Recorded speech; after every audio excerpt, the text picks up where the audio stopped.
ہم یہ کرا دیتے ہیں وہ کراتے ہیں. اسکل والے جب باہر آتے ہیں مارکیٹ میں, وہ اسکل والے صرف ایک خواب دیکھ کر آتا ہے کہ میں 2.5 لاکھ مہینے کا کما لوں گا, اس کے بعد میں 70,000 کما لوں گا, اس کے بعد اس کے اندر وہ بیہیویئر ہوتے نہیں جو اسکل کو سنبھالنے کے لیے ضروری ہوتا ہے, کیونکہ وہ تو اسکل سیٹ لے کر آ گیا.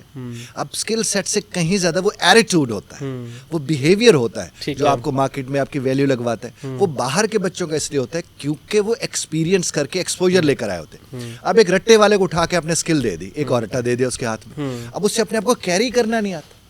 جب اسے اپنے آپ کو کیری کرنا نہیں آتا, وہ کسی بھی سیکٹر میں جا کے وہ کامیاب نہیں ہوتا. اور اس وقت امپلائر زیادہ بھگت رہا ہے امپلائی کو.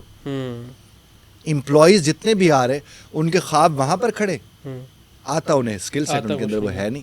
لیکن گورنمنٹ نے بہت سارے کالجز تو بنائے ہیں اسکلس کے حوالے سے, وہ کامیاب نہیں ہیں. دیکھیے حکومت کی تو آپ بات رہنے ہی دیں, ٹھیک ہے نا جی. دیکھیے نا بنیادی طور پر یہ جو یونیورسٹیز ہیں کالجز ہیں, اگر یہ اپنا کام آسان طریقے سے سر انجام, اساتذہ سے مجھے کوئی شکوہ نہیں, مینجمنٹ کے مسائل ہیں سارے. دیکھیں لیسن پلان لغاری صاحب, لیسن پلان استاد کو بنا کے دینا یہ توہین نہیں ہے اس کے استاد ہونے کی؟ تو بنا کے دیا جاتا ہے کہ استاد کا انپٹ نہیں ہوتا اس کے اندر. میری جان اصل میں ہوتا کہ استاد کو کہا جائے کہ تم نے اس سبق میں دیانت داری ہے, ہمارے بچوں کو وہ سکھانی ہے. اس کے اوپر چھوڑے نا وہ کیسے سکھائے گا. آپ جب اسے باندھ دیں گے, مجھے ایک بات فرمائیے, 90 صفحوں کا یا 100 صفحوں کا مطالعہ پاکستان 12 مہینے میں ختم ہوگا, یہ طے کون کر رہا ہے؟ یہ تو پیچھے بیٹھنے والے ارباب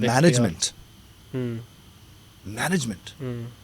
پوری دنیا میں مشق ریاضی کی کرائی جاتی ہے, ہمارے یہاں وہ بھی پڑھائی جاتی ہے, تو اس کا نتیجہ کیا نکلے گا؟ ہمیں یاد ہے جب قائد اعظم رحمۃ اللہ علیہ کا مضمون یاد کرنا ہوتا تھا تو ہم قائد اعظم پڑھتے رہتے تھے. اور آج کل تو ہماری اکیڈمیز کے اندر یا پرائیویٹ اسکولس کے اندر معذرت کے ساتھ یہ ہی ایک المیہ ہے کہ ہاں جی آپ نے 3 بار ایک بار سلیبس کو پڑھانا ہے, تاکہ ہم نے پیرنٹس کو بتانا ہے کہ 3 دفعہ پڑھا دیا, چاہے جس طریقے سے پڑھا دیں. تو بس نتائج تو اس کے نکل کر آئے ہوئے ہیں. آپ کا بچہ اگر مہمان نوازی کے آداب سے واقف نہیں, وہ چاہے ایم فل ہو, میرے نزدیک وہ بچہ سوسائٹی کے لیے بہتر شہری نہیں ہے. تو آپ کا بچہ اگر آپ اس کے ساتھ بیٹھ کے فیصلے نہیں کر سکتے تو وہ سوسائٹی کے لیے بہتر تو نہیں ہے. تو نظام تعلیم تو صاحب رہ گیا اس حوالے سے, اس کا تو ان چیزوں سے کوئی لینا دینا نہیں ہے. تو اس سے پھر ہم نتائج اب کہ اسی کو بنیاد بنا کر تو میں نے کیا کہ مجھے استاد سے آج بھی شکوہ نہیں ہے. میں نے جب 6 لاکھ اساتذہ پڑھائے, بڑے عظیم اساتذہ ہیں, یہ واقعتاً زندگی میں تبدیلی کی اپنے اپنے حصے کی کوشش کرتے ہیں. لیکن جب آپ استاد کو کہیں گے کہ تم نے بس یہ کرانا ہے اور اس کے علاوہ تم نے کچھ نہیں کرانا, اور یہ 15,000 اور ڈیوٹیز بھی تمہارے اوپر لگی ہوئی ہیں, سر پھر اصل میں المیہ جب ایسے ہو کہ آپ کے ایجوکیشن منسٹر صاحب سے یہ سوال ہو پوڈ کاسٹ کے اندر کہ ہمارا نیشنل برڈ کون سا ہے, اس کو یہ نہ پتہ ہو, تو پھر اس طریقے سے ہی پاکستان کے ایجوکیشن کے سسٹم چلیں گے.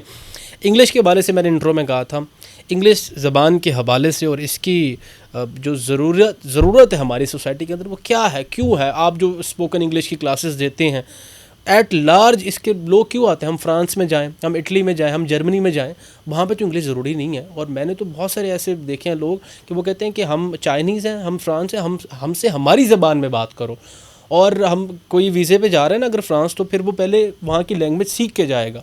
تو ہماری اردو زبان ہے تو اس کو کیوں ہم پریورٹی نہیں دیتے؟ دیکھیں اردو کو ضرور اہمیت دینی چاہیے, ہم بھی دیتے ہیں زبان, اور احترام ظاہر ہے جس زبان کا سب سے زیادہ ہونا چاہیے وہ عربی اور اردو ہے جو ہماری زندگی میں ہے. اور سب سے بڑھ کر تو مادری زبان ہوتی ہے, ماں کی زبان سے بڑھ کر کیا زبان کوئی ہوگی. لیکن انگریزی کے حوالے سے میں آپ کو عرض کروں, انگریزی میں یہ پرابلم نہیں ہے کہ ہم یہ کیوں سیکھ رہے ہیں. انگریزی کو سٹیٹس نہیں بنائیں, صرف اتنا کام کر لیں کہ انگریزی سٹیٹس نہیں ہے, یہ ضرورت ہے, ٹھیک ہے, کوئی مسئلہ نہیں ہوگا. اب دیکھیے آپ کے فرانس کی بات کریں, چائنا کی بات کریں, پھر آپ کے علم میں نہیں ہے کہ بہت سے چائنیز ہر سال UK USA زبان سیکھنے جاتے ہیں. جہاں کاروبار جس زبان میں ہو رہا ہو نا, اس زبان کو ساتھ تعصب نہیں جوڑنا چاہیے, چونکہ کاروبار اس زبان میں ہو رہا ہے, ہمیں یہ زبان آنی چاہیے.